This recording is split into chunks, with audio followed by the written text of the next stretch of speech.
Oi, gente, Roberto Rilubíscaro aqui. 2023 a Netflix adicionou ao seu catálogo Dia dos Namorados Macabro, que é uma refilmagem lá de 2009 de um clássico pouco conhecido, né, fora dos circuitos slasher, que foi produzido no Canadá em 1981. Uma hora eu vou falar sobre esse filme.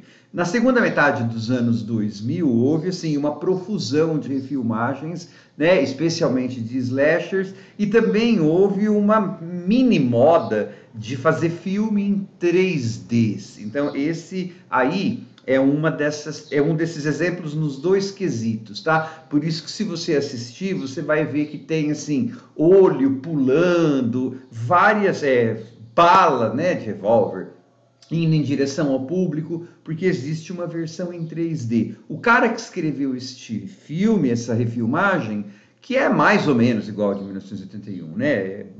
Assim, livremente inspirada no filme de 1981. O cara que escreveu é o mesmo que escreveu Jason X, Jason 10, que muita gente odeia, eu acho divertido. Ele, inclusive, aparece no filme, tem uma sequência do caminhoneiro lá, que ele vai entrar no caminhão e acontece alguma coisa. É a sequência onde tem assim aquela longa sequência da moça nua, né? Muita gente assim criticou muito esse filme por causa da misoginia, porque em pleno 2009 você tem assim total exploração feminina em mais de um aspecto. Mas é um filme slasher, né? Poderia ter feito melhor, mas é um filme slasher. Antes de continuar, eu gostaria de convidá-los a se inscreverem no canal Robertando, curtir os vídeos, compartilhá-los, agradeço bastante. É assim, o que tem de nu frontal nesse filme, e as mulheres, assim, são sujeitas a coisas emocionais e em termos de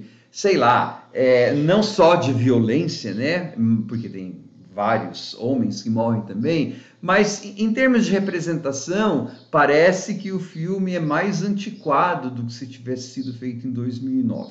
Mas é assim, tem uma cidadezinha que no original era Valentine's Bluff, nessa aí virou Harmonia.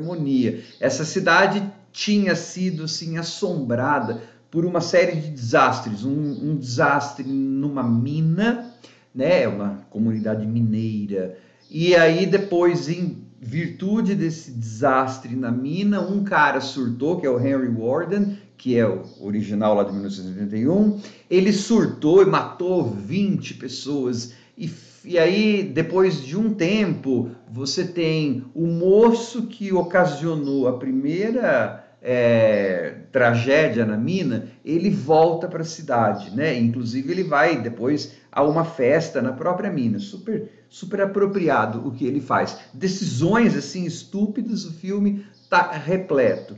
E aí então é assim, gente, é um daqueles slashers tipo whodunit, né? Porque, por exemplo, naqueles do Jason, do Michael Myers, Sexta-feira 13, não sei o quê, a gente sabe quem que é o assassino. É o Jason Voorhees. Nesse aí é um daqueles assim, tem um cara, uma pessoa que está usando uma roupa de minerador, né, com oxigênio, aquele negócio. Achei legal que eles mantiveram o mesmo tipo de roupa da versão original.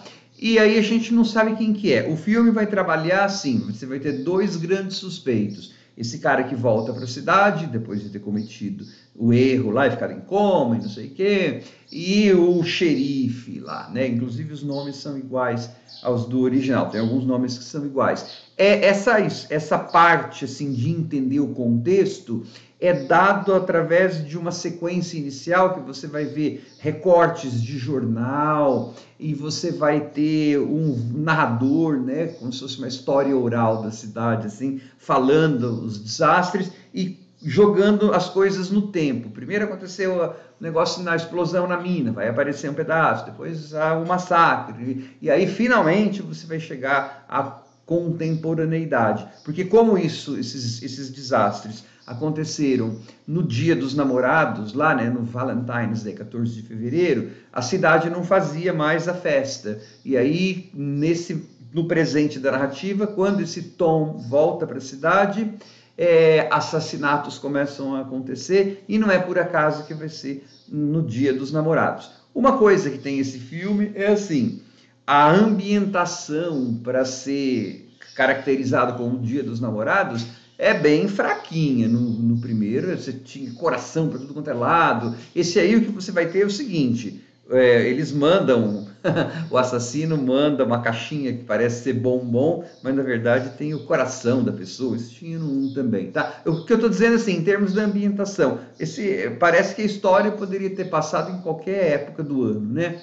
Ele é assim, ele tem muito, como é para 3D, muito do que acontece é em computação gráfica, em CGI. Eu sempre acho que isso tira um pouco da graça. Ele tem bastante brutalidade, tem um monte de morte criativa, tá? Isso não dá para negar. Ele é um slasher funcional. Essa parte do mistério, a gente meio que, sei lá, mata logo, né? Mata. Mas enfim, a gente meio que mata logo. O que você vai ver é uma sucessão de mortes e misoginia, como eu falei, e decisões absurdas, né? Por exemplo, você tem uma hora lá que tem uma personagem que está surtando com um revólver na mão, não sei o quê, e aí você tem uma personagem e outras duas personagens em perigo. Uma das personagens não tem a capacidade de falar para outra: você não está percebendo? Ele está surtando, ele não está vendo aquilo. Não, a pessoa fica quieta, né?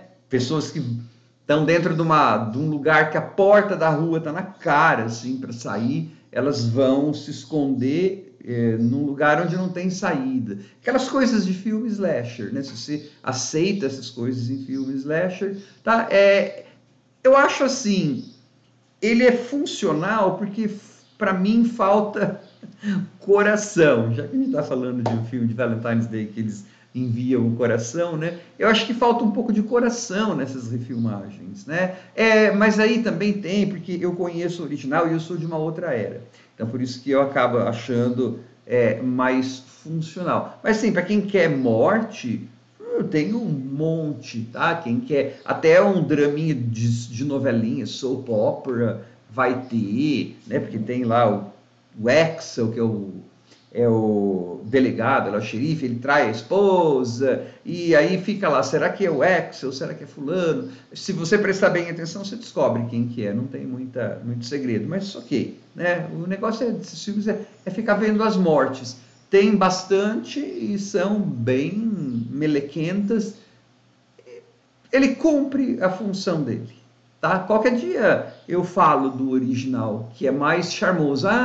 Para quem nunca viu o original, e se for ver esse, se estiver aqui no vídeo ainda, uma das mortes, que é a da máquina de lavar, é uma referência direta ao original, tá? E no comecinho, assim, bem no comecinho,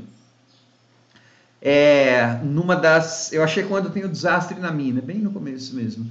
Se prestar atenção, você vai ver que tem personagem chamado Jason e personagem chamada Michael, né? Claro que é esse filme fazendo homenagem para Sexta-feira 13 e Halloween.